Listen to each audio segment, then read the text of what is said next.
world, established Rich coming right back at you. And today we got to talk about hip hop, we got to talk about pride, and we got to talk about power. And we got to talk about what happens when rap is the only language in the room. Because what we just saw with Fabolous, Maino, Jim Jones, and Dave East responding to 50 Cent was not normal. This was not emotional. This was not reckless. This was calculated. And if you really understand hip hop, you understand why they did it this way. Ladies and gentlemen, we are back at the most hated podcast in the world.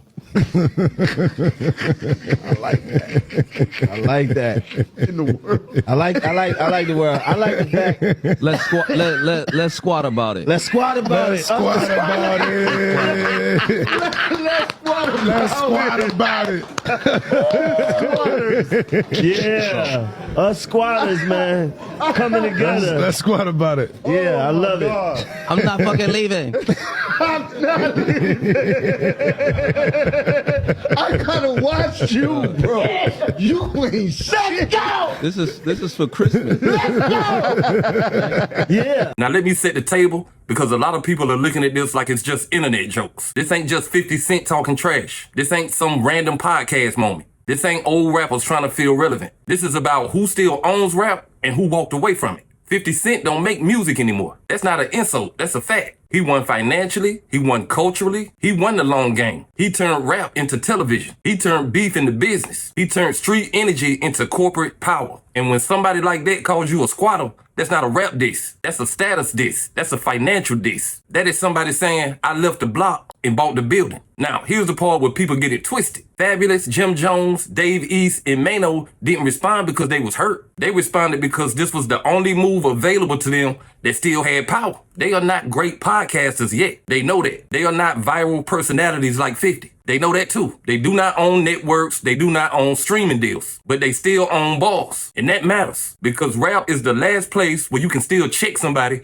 without asking for permission. So when Fab stepped on 50 Cent beef, that's not nostalgia. That's strategy. That's saying you might have left this lane, but you don't get to disrespect it. When Fab jokes about renaming the show Let's Squat About It, that's not self-deprecation. That is control. That is using humor as a weapon. That is him letting you know he ain't offended. He is focused. And then you add Jim Jones. Jim Jones is not trying to out-rap 50 Cent. Jim Jones is trying to outlast everybody. He been doing that his entire career. He survived Dipset drama. He survived industry shifts. He survived being counted out. And he understands one thing very clearly. You never go at a king alone. You go with an army. Maino brought street weight. Dave East brought youth and hunger. Fab brought polish and experience. And together, they did something very important. They made this about hip-hop, not the internet. Now, the real question is, how does 50 respond? Does he ignore it and confirm that he's above rapping right now? Does he joke and meme about it like he always does? Or does he do the one thing he has avoided all these years? Get back in the booth. Because the moment he does that,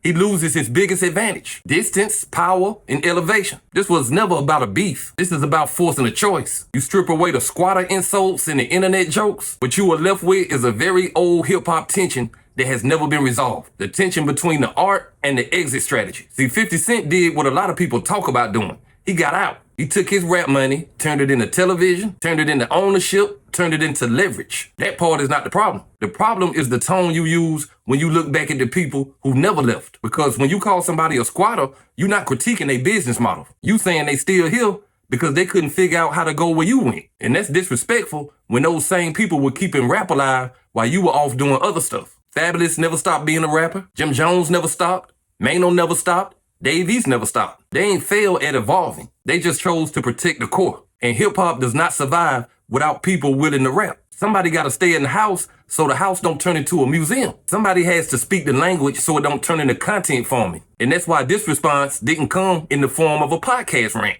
It didn't come in the form of a tweet. It came in the only language hip-hop has ever respected.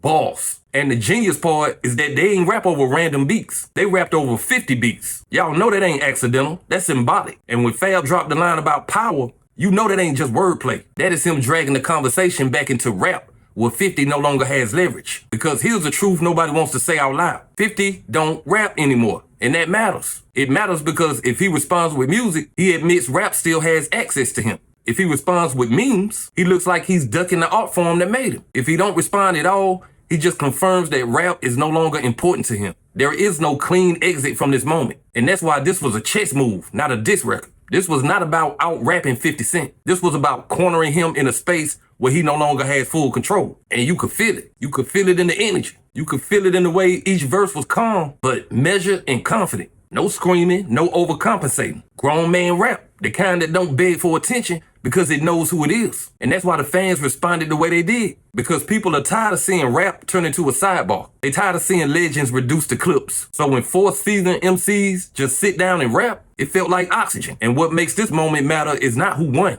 It's what was defended. This was about dignity. And from here, the conversation has to go deeper because it's bigger than 50 Cent. This is about what hip hop values now. Is it ownership only? Or is there still room for people who never stop rhyming, even when they stop paying the same? At the end of all of this is what it really comes down to. Hip hop is having an identity check. Not a beef, not a viral moment, not a clickbait war. An identity check. We are at a point where success is being defined closer than ever. If you ain't owning networks, if you ain't executive producing series, if you ain't moving in the boardrooms, people act like you stuck. And that's a dangerous way to think because the culture was never only built by the people who left it. It was built by the people who stayed when it stopped being trendy. The people who kept rhyming when the checks got smaller. The people who kept showing up when the cameras moved on. And there's nothing broke about standing on your craft. Everybody don't have the same destination. We get too comfortable turning different paths into judgment. We start acting like the only way to win is to leave the game you helped build. And if you don't, somebody labels you a failure, a squatter, a nobody. And it's also disrespectful to the fans who love the music.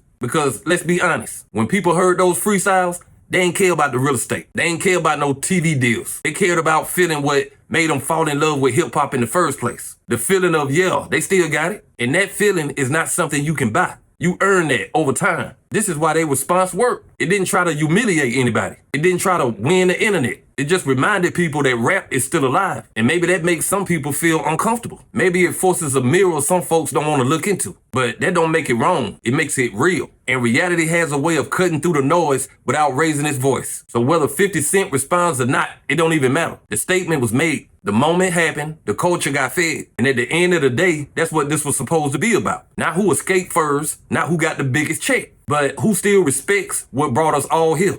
Hip-hop don't need to be saved. It needs to be honored. And honor looks different depending on who you are. Some people build empires, some people build verses. And both matter when they done with integrity. So if we're going to talk about evolution, let's talk about it honestly. Not as a weapon, not as a flex, but as a conversation about what we value and why. Because once you remove the jokes, once you remove the trolling, this moment was actually healthy. It reminded us that hip-hop is big enough for multiple lanes. And nobody gets to evict anybody from a culture they helped build. But hey, that's just my opinion. What's yours? Like, comment, subscribe, establish rich. I'll be back with another one. Peace.